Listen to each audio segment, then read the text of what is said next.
Hello guys, मेरा नाम अभिषेक है और आप सबका स्वागत है आपके अपने चैनल द स्टोरी रूम में। तो आज फिर से मैं लेके आया हूँ आपके लिए एक और नई खौफनाक कहानी, जो कि है एक परिवार के बारे में जो लोग रहते थे मेरे ही शहर मुरादाबाद में।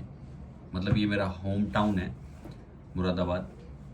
तो यहाँ की ही ये कहानी है और ये काफ़ी ज़्यादा इंटरेस्टिंग कहानी है, साथ ही साथ बहुत ज़्यादा खौफनाक कहानी भी है। अगर आप इस कहानी को सुनेंगे तो आपको लगेगा कि यार ये क्या हो गया, इतना मतलब कैसे हो जाता है ये सब चीज़ें। किसी की हेल्प करना भी या किसी के लिए अच्छा सोचना भी कभी कभी इंसान के लिए बुरा हो जाता है। तो उसी से रिलेटेड ये हमारी आज की कहानी है। आई होप आपको आज की कहानी अच्छी लगेगी, पसंद आएगी। तो बिना देरी के करते हैं वीडियो को स्टार्ट। अगर आपने अभी तक वीडियो को लाइक नहीं किया है तो वीडियो को लाइक शेयर सब्सक्राइब कर देना चैनल को यार। बेल आइकॉन ज़रूर दबा देना। अगर आप भी अपनी कोई कहानी है जो मेरे साथ शेयर करना चाहते हैं तो आप शेयर कर सकते हैं मेरे इंस्टाग्राम पे जाके या फिर ईमेल पे जाके, कहीं पे भी आप मुझे डिटेल में अपनी कहानी लिख के भेज सकते हैं और मैं कोशिश करूंगा उसको अच्छे तरीके से आपको नरेट करने की। तो करते हैं वीडियो को स्टार्ट। ये कहानी एक परिवार से रिलेटेड है जो कि मेरे शहर मुरादाबाद में ही रहते थे। बस एक गलती उन्होंने की, उनके मोहल्ले वालों ने की। वो गलती उनको और उनके मोहल्ले वालों को बहुत ज़्यादा ही भारी पड़ गई। तो मैं थोड़ा सा कॉन्टेक्स्ट दे देता हूँ कि ये फैमिली कैसी थी, कहाँ की थी, क्या चीज़ें थी, ये सब मैं आपको एक बारी बता देता हूँ, देन हम स्टार्ट करते हैं फिर। तो ये एक फैमिली थी, विनोद जी की फैमिली। विनोद जी इस घर के बड़े थे। उनके मम्मी पापा में से उनकी सिर्फ मम्मी थी जो जिंदा थी और पापा की उनकी डेथ हो चुकी थी।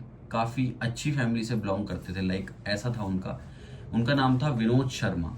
और विनोद शर्मा जी जो थे वो एक सरकारी स्कूल में टीचर थे। उनका छोटा एक भाई था, वो भी एक नौकरी करता था, लेकिन वो नौकरी जो थी प्राइवेट थी और उसकी अभी अभी शादी हुई थी विनोद जी के छोटे भाई की।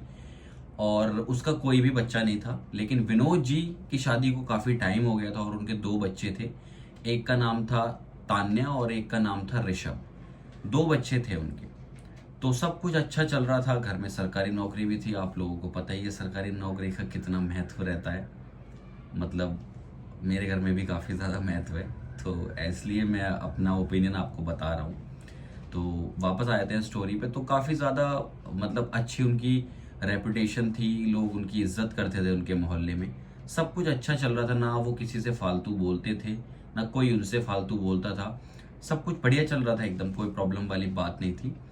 लेकिन चीज़ें क्या थी ना, वो जैसे लोगों से कम बात करते थे तो लोग भी उनसे कम बात करते थे, लेकिन उनकी मम्मी की वजह से थोड़ा इंटरेक्शन उनका अच्छा रहता था। अब मैं आपको उनके घर का लेआउट थोड़ा सा बता देता हूँ। तो उनका जो घर था वो 4 मंजिला घर था उनका। सबसे नीचे वाले फ्लोर पे रहा करती थी दादी जी, यानी कि उनकी मम्मी रहती थी विनोद जी की। और फर्स्ट फ्लोर पे रहते थे विनोद जी और उनके बच्चे वगैरह। और सेकंड फ्लोर पे रहता था विनोद जी का छोटा भाई और उसकी वाइफ। बाकी ऊपर के जो 2 फ्लोर थे वो खाली थे। ठीक है, इस तरीके से उनका घर था। अब सब कुछ ठीक चल रहा होता है। एक दिन अचानक क्या होता है, उनके मोहल्ले में ना एक दम पत्नी, पति पत्नी, उन दोनों की मिस्टीरियस तरीके से डेथ हो जाती है।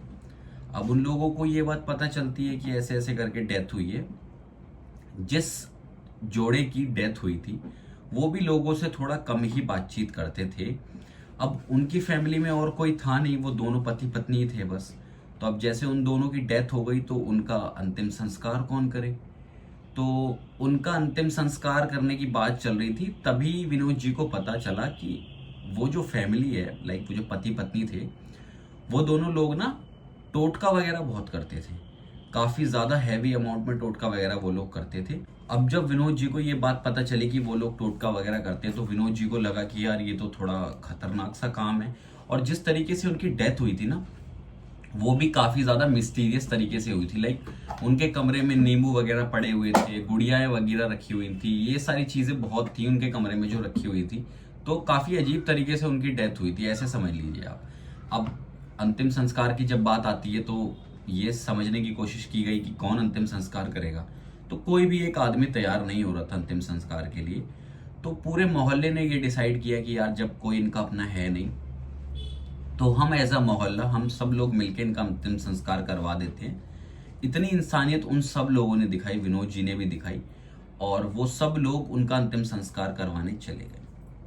सबकी फैमिली गई थी, मतलब जैसा बोलते हैं ना, अंतिम संस्कार जब होता है तो बच्चों को नहीं लेके जाना चाहिए, लेकिन सबकी फैमिलियां, सबके बच्चे वगैरह सब लोग गए थे उसमें। ठीक है, उनका अंतिम संस्कार करवा दिया, सब कुछ निपट गया। उसके बाद वो लोग अपने अपने घर गए। घर जाके सब लोग ने नहाया धोया, जैसा कि आपने सुना भी होगा कि किसी डेथ में से आते हैं तो लोग नहाते हैं, तो वैसा ही नहाया धोया, सब कुछ ठीक था। अब होता क्या है, शाम को विनोद जी की जो वाइफ होती हैं शालिनी, तो शालिनी रात को खाना बना रही थी होती हैं। खाना बनाने के बाद वो सब लोगों को खाना सर्व करती हैं। खाना सर्व करके सब लोग बैठते हैं, खाना वाना खाते हैं, और सब लोग अपने अपने रूम में, अपने अपने फ्लोर पे जाके सो जाते हैं। अब जब विनोद जी की वाइफ शालिनी जी जब रात को सो रही होती हैं, तो उनको ना रात को सपने आते हैं अजीब से, लाइक इल्यूजन्स। उनको सपने में वही दम पत्नी दिखाई दे रहे थे। कभी उन्हें लगता था कि कोई उनका गला घोट रहा है, कभी कभी उन्हें कोई छत पे चिपका हुआ दिखता था। तो ये ना रिपीटेटिवली हो रहा था, लाइक ये एक दिन की बात नहीं है, ऐसा 4-5 दिन से हो रहा था। अब ये होने की वजह से हो क्या रहा था कि विनोद जी की जो वाइफ थी, उनकी तबीयत थोड़ी खराब होती जा रही थी। अब तबीयत खराब हो रही थी, वो ये भूत वगैरह वाली या इल्यूजन वाली बातें तो किसी को नहीं बता रही थी। अब मोहल्ले में और उनकी फैमिली में लोग पूछने लगे कि शालिनी तुम्हारी तबीयत कैसे खराब हो रही है।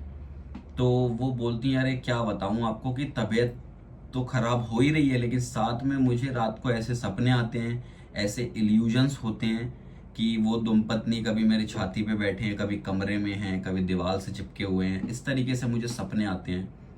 अब जब ये बात विनोद की बीवी ने मोहल्ले वाले लोगों को बताई, तो मोहल्ले वाले भी 4-5 लोगों ने अपनी अपनी कहानी वहां बताई कि उन लोगों के साथ भी डिफरेंट डिफरेंट तरीके से ये सेम ही सिनेरियो हो रहा है। लाइक किसी को पानी पीने जा रहे हैं तो कुछ दिख रहा है, रात को कोई छत पे खड़ा हुआ दिख रहा है, किसी के साथ कोई कमरे में सो रहा है, मतलब सबके साथ कुछ ना कुछ अजीब सा व्यवहार ऐसा हो ही रहा था। और जब ये बात विनोद की बीवी ने बाहर बताई थी ना, तो अपनी फैमिली में भी बताई थी, तो उसकी दादी यानी कि विनोद की जो मम्मी थी, उन्होंने ये बोला कि अभी लगता है कि वो चीज़ तुम्हारे ऊपर असर करने की कोशिश कर रही है, लेकिन अभी असर नहीं कर पाई है, तो हमें जल्दी से जल्दी इस चीज़ का इलाज करना चाहिए। अगर हमने इलाज नहीं करा तो वो चीज़ें तुम्हारे ऊपर हावी हो सकती हैं, और हो सकता है कि इस चीज़ का हमें कोई बड़ा खामियाजा भुगतना पड़े।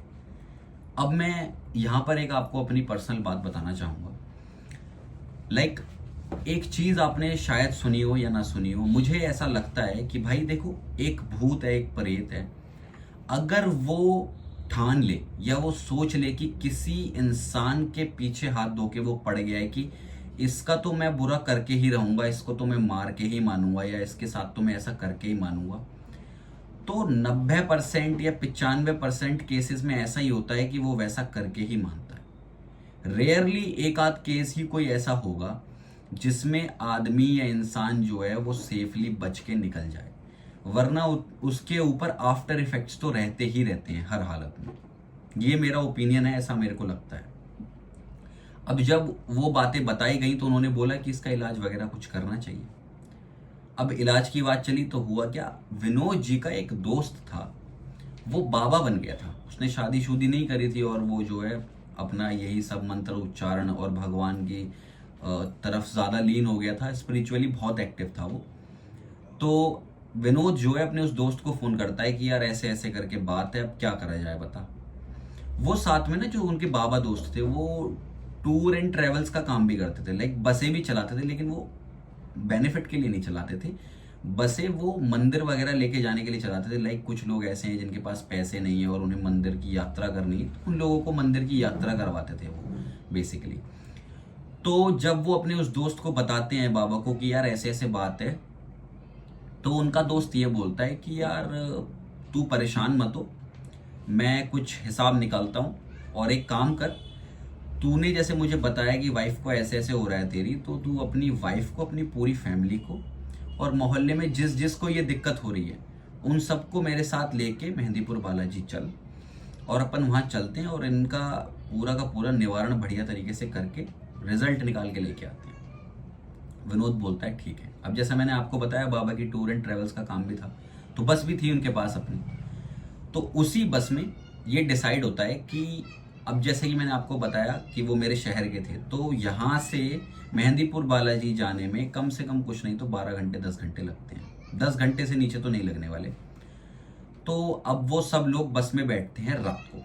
अब रात को बस में बैठते हैं वो, तो सुबह तक जाने का उनका सीन था, तो मस्त वो बैठ के अपना सुबह तक जाने के लिए मस्त बस में बैठे हुए जाने लगते हैं। अब चीज़ क्या है, देखो बड़े बूढ़े जो थे वो तो टेंशन में थे भूत प्रेतों की, लेकिन जिन जिन लोगों के बच्चे थे और वो सब वहाँ बैठे हुए थे, वो सब अपना खा रहे हैं, पी रहे हैं, गाना गा रहे हैं, मजे ले रहे हैं, जिंदगी की पूरी ऐश कर रहे हैं। वो ट्रिप समझ के उसे पूरे मजे ले रहे हैं। वहाँ मजे लेते हुए जैसे तैसे करते करते वो लोग पहुंच जाते हैं मेहंदीपुर बालाजी एरिया में। अभी मेहंदीपुर बालाजी मंदिर नहीं पहुंचे, एरिया में पहुंचे। जैसे कि मैंने आपको बताया कि वो बाबा थे, तो बाबा की वहाँ जान पहचान भी अच्छी थी, क्योंकि वहाँ रेगुलर उनका लगभग आना जाना था।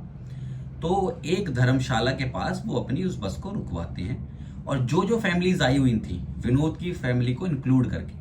अब विनोद की फैमिली में क्या सीन था, विनोद का जो छोटा भाई था ना, वो वहां नहीं आया हुआ था, बाकी लोग आए हुए थे।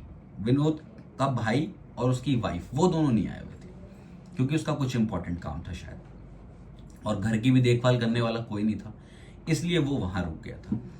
अब एक एक करके सब लोग बस से उतरते हैं और बाबा बोलते हैं कि ये धर्मशाला मेरे जानकार की है, आप सब लोग एक एक कमरे में अपना रहने की व्यवस्था कर लो, और फिर थोड़ी बहुत देर में फ्रेश होके नहा धो के आप लोग मंदिर जाना, और मंदिर जाके बालाजी महाराज के दर्शन करके प्रसाद चढ़ा के या जो भी आपको वहां करना है, पूजा अर्चना याचना करके वहां से आना।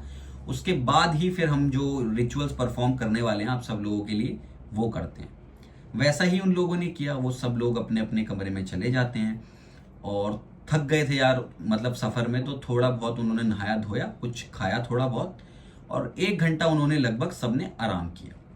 आराम करने के बाद 1 घंटे के बाद वो लोग फिर मुंह हाथ धोए उन सब लोगों ने, और जितनी भी फैमिलीज आई हुई थी वो सब लोग एक साथ ही जाके बालाजी महाराज के दर्शन कर कर वहां से, और अपनी अपनी दुआ जो उनको मांगनी थी या जो भी कहना था वो कह के आ गए।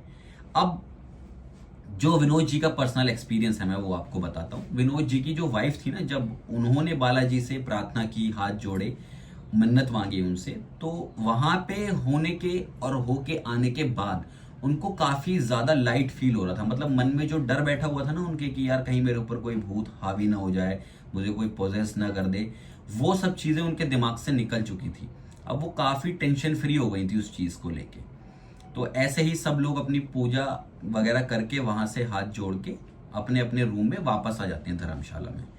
थोड़ी बहुत देर में ही बाबा जी आते हैं, और बाबा जी कुछ कुछ सामग्री तो सबके लिए लिखते हैं, और वो सामग्री लिखने के बाद पर्टिकुलर फैमिली के जो मर्द थे, लाइक विनोद जी अपनी फैमिली के और सब फैमिली के जो जो मर्द थे, वो लोग मार्केट जाते हैं और वो सारा सामान अरेंज करके ले आते हैं। अब बाबा जी उन सब लोगों को ये बात बताते हैं कि अब हम जो रिचुअल्स करने वाले हैं, जो बालाजी महाराज जिसमें हमारी मदद करेंगे, जो भी चीज़ें आपके ऊपर हैं वो सब यहीं रह जाएं और मुरादाबाद वापस ना जाएं। तो उसके लिए हम क्या करने वाले हैं, जो भी रिचुअल्स हम करेंगे वो सारे रिचुअल्स रात को 12 बजे होंगे, और जो रिचुअल्स मैं आपके साथ परफॉर्म करूंगा उसके बाद मैं एक सामान सा बना के आपको दूंगा, लाइक सामग्री सी बना के आपको दूंगा, और मेहंदीपुर बालाजी का जो शमशान है उसके अंदर जाके आपको एक कोने में वो गाड़ के आना है। और ये सिर्फ वो विनोद की फैमिली से नहीं बोल रहे थे, वो सारी फैमिलीज को ये चीज बता रहे थे। और उन्होंने एक नोट भी दिया वहां पे, नोट का मतलब एक चेतावनी उन्होंने वहां पे दी कि जब आप लोग ये सामान वहां गाड़ के वापस आ रहे होंगे तो ऐसा हो सकता है कि आपको पीछे से आवाज आए कि कोई आपको पुकार रहा है, और मोस्ट प्रोबेबली वो आवाज आपके किसी अपने की ही होगी। तो आपको कुछ भी हो जाए, रियल में भी अगर आपको कोई पुकार रहा है तो आपको पीछे मुड़ के नहीं देखना है, वरना जो बला आपके ऊपर से उतारने की कोशिश की गई है वो बला नहीं उतर पाएगी। इस चीज का खास आप लोगों को ध्यान देना है। सब लोगों ने वो बात समझी, माना कि हाँ आपकी बात बिल्कुल ठीक है, हम इस तरीके से ही करेंगे। रात के बजते हैं 12, और वो एक हवन कुंड सा बना के सारी फैमिलीज को चारों तरफ बैठा लेते हैं। सबसे सारी फैमिलीज से उन उन लोगों की सामग्री लेते हैं, और कुछ तो वो हवन वगैरह करते हैं, और हवन वगैरह करके एक सामग्री पर फैमिली डिस्ट्रीब्यूट कर देते हैं कि ये आप लोगों को जाके गाड़ना है। और सब लोग जो गाड़ने जाने वाले थे सारी फैमिलीज को 15-15 मिनट के गैप में जाना है। सबसे पहले विनोद की फैमिली जाती है और बच्चे भी साथ में थे, उन सब लोगों को जाना था। वो सब लोग शमशान में जाते हैं। घोर अंधेरा शमशान के अंदर हो रहा था, बिल्लियों की आवाज आ रही थी, बहुत सुनसान था वहां पे। जैसे तैसे पहुंचते हैं शमशान। शमशान पहुंच के अब उनके पास कोई फावड़ा वगैरह तो था नहीं, वहीं पत्थर पड़े थे, पत्थर से उन लोगों ने गड्ढा किया शमशान के अंदर, और उस शमशान के अंदर उस सामग्री को रख कर, उसको दबाकर, वहां हाथ जोड़कर वो सब लोग वापस आने लगे। जब वो शमशान से वापस आ रहे थे तो सबसे आगे था विनोद का बेटा, बेटी, उनके बाद उसकी माँ, और उसके बाद उसकी बीवी, और उसके बाद विनोद। सबसे पीछे विनोद था। अब विनोद के लड़के को ऐसी आवाज आती है जैसे कि पीछे से उसके पापा ने उसे आवाज दी। जब उसे ऐसा लगा कि उसे पीछे से आवाज आ रही है, उसको ये बात ध्यान आ गई थी कि बाबा ने बोला था पीछे मुड़ के नहीं देखना है। उसने गर्दन नीचे झुकाई और सीधे आगे चलता रहा। उसके जस्ट पीछे उसकी दादी चल रही थी। दादी को आवाज आई, माँ जरा मेरी बात सुनना। उसकी माँ को एक सेकंड के लिए ऐसा लगा कि सही में कहीं मुझे विनोद आवाज तो नहीं मार रहा है, लेकिन विनोद तो आवाज नहीं मार रहा था, और अगर मार भी रहा होता आवाज तो पीछे तो मुड़ के देखना ही नहीं था, वो तो ऑप्शन ही नहीं था। विनोद की माँ डर के थोड़ा तेज और स्पीड अपनी बढ़ाती है और विनोद के बेटे के बराबर में जाके खड़ी हो जाती है, उसका हाथ पकड़ के और तेज तेज चलने लगती है। जैसे तैसे करके वो लोग वो सामान वहां पर दबा के अपने धर्मशाला वाले रूम में वापस आ जाते हैं। ये सेम क्रिया बाकी की जो फैमिलीज थी उन लोगों ने भी सेम रिपीट की और किसी ने भी कोई चूक नहीं की। लेकिन विनोद की फैमिली के साथ ये जो आवाज वाला इंसिडेंट हुआ था ना, कमरे में जाके विनोद की माँ ने और उसके बेटे ने उसे बताया कि ऐसे ऐसे पापा हमारे साथ हुआ है। तो जैसे ही सारी फैमिलीज की क्रिया निपट गई, उसके बाद वो सब लोग भाग के बस में बैठने लगे। तो बाबा बोलता है कि क्या हुआ मुझे बताओ, कोई बात हुई क्या? तो विनोद की माँ बोलती है कि आप जल्दी से बस में बैठो, बस यहां से निकालो, फिर मैं आपको बताती हूँ कि क्या बात हुई। अब जब सब लोग बस में बैठ गए और बस थोड़ा आगे जाने लगी, तब विनोद की माँ ने बताया कि ऐसे ऐसे हमारे साथ हुआ, पीछे से आवाज आई लेकिन हमने पीछे मुड़ के नहीं देखा। तो बाबा बोलते हैं कि आपने बिल्कुल अच्छा किया, पीछे तो आपको मुड़ के देखना ही नहीं था, यही मैं चाहता था कि आप ना करें। अब जो भी चीज है वो आपके ऊपर नहीं रहेगी, वो यहीं रह जाएगी। अब वो लोग ये नहीं जानते थे कि जो भी चीज वो थी उनके ऊपर या उनके ऊपर आने की कोशिश कर रही थी, वो तो उनके घर पर ही है, वो यहां आई ही नहीं थी। कैसे? जैसे ही वो लोग अपने घर वापस पहुंचते हैं, घर वापस पहुंचने के बाद वो सुबह सुबह पहुंचे थे 3-4 बजे के आसपास। उनका छोटा बेटा वहीं था। अब छोटे बेटे को रात को 2 बजे के आसपास प्यास लगती है। अब जैसे ही उसे प्यास लगती है तो वो पानी पीने के लिए उठता है। जब वो पानी पीने के लिए उठता है, पानी पीता है, तो उसे ऐसा फील होता है किसी ने उसकी गर्दन पकड़ी। जब वो सही से आंख खोल के सामने देखता है तो उसे एक काला साया दिखाई दे रहा था बस, और साये की शेप पोजीशन देख के उसको ये लग रहा था कि ये जो साया है, ये साया किसी आदमी का है। विद इन अ सेकेंड जैसे ही गर्दन दबी उसे फील हुआ, उन्हें आंख खोली और वो साया गायब हो चुका था। वो डरता डरता अपने कमरे में भाग के गया और चुपचाप कंबल चद्दर जो भी थी वो ओढ़ के सो गया। 2 घंटे बाद सडनली उसे दोबारा से प्यास लगी। अब उसने सोचा 4-4:30 बजे कि पानी पीने उठूं या ना उठूं, लेकिन वो प्यास जो थी वो असहनीय थी, वो सहन नहीं कर पा रहा था उस प्यास को। वो उठ गया। उठ के पानी पीने के लिए जब जाने लगा तो उसने सोचा यार अब तो वैसे भी सुबह का टाइम हो गया, अब तो ये सब चीजें कुछ नहीं होंगी मेरे साथ।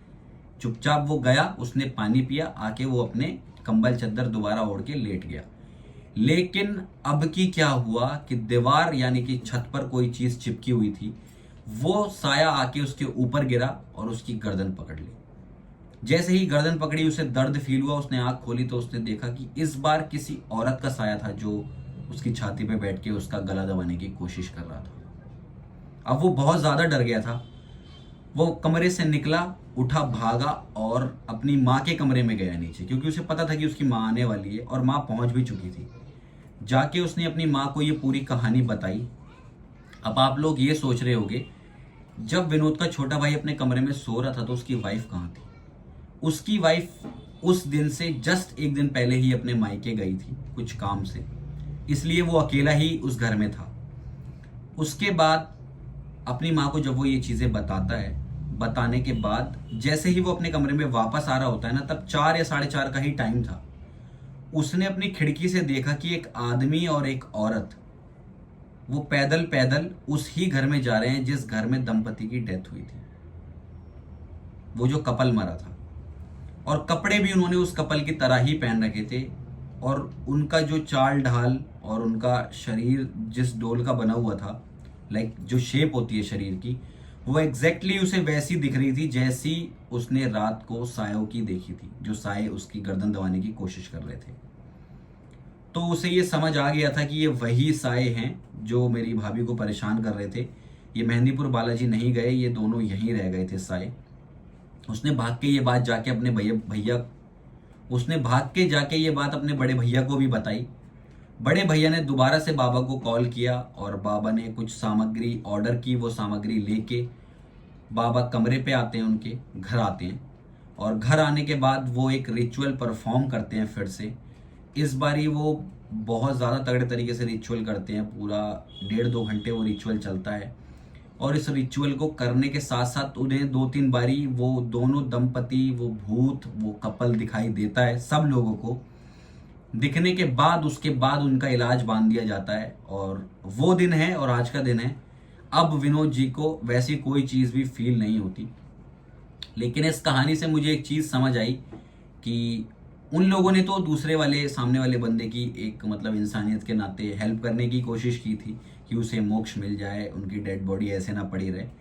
लेकिन वो चीज़ें इन सब लोगों पे बहुत गलत तरीके से पड़ गई, इन लोगों का ही जीना हराम हो गया। तो ऐसा भी होता है लोगों के साथ यार। तो यही एक कहानी थी। अगर ये कहानी आपको अच्छी लगी हो तो वीडियो को लाइक, शेयर, सब्सक्राइब कर देना। लाइक कर देना, सब्सक्राइब कर देना, तुम्हारा भाई रोज वीडियो डाल रहा है अच्छी अच्छी। और अगर आपके पास कोई कहानी है जो आप मेरे साथ शेयर करना चाहते हैं तो अपनी कहानी को मेरे इंस्टाग्राम पर या फिर मेरी ईमेल पर जाकर डिटेल में लिख के मुझे भेजो भाई। और जो भी दोस्त आपका ऐसे कंटेंट में इंटरेस्टेड है उसको ये वीडियो शेयर करो। मैं मिलूंगा आपसे इससे नेक्स्ट वीडियो में, यानी कि कल। तब तक के लिए शुक्रिया, बाय बाय।